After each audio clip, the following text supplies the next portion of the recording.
आपले पेशंट जे इथे ॲडमिट केले तिची हिस्ट्री अशी होती का येस्टरडे इव्हनिंग लेट इव्हनिंगला तिच्यावर असॉल्ट झालेला आहे by some known or unknown person.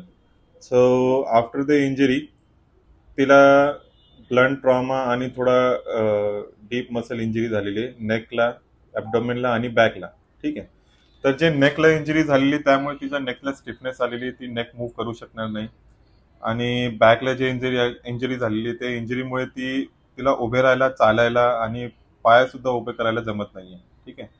Because of this things we are suspecting का तिला मसल इंजरी किंवा मसल टियर किंवा इंटरनल ब्लिडिंग इंजरीमुळे झाली असेल.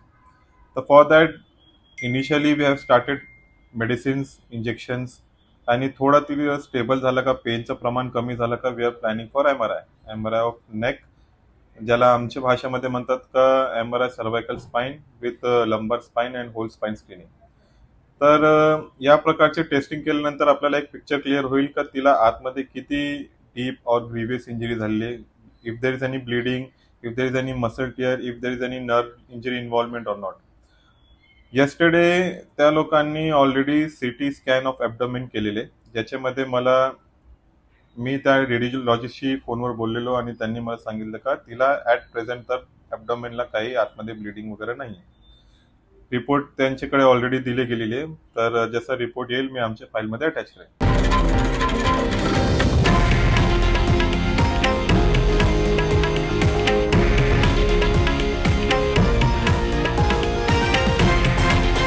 हे आहे देशातील नंबर 1 न्यूज नेटवर्क आणि आपण पाहत आहात TV9 मराठी, एकमेव.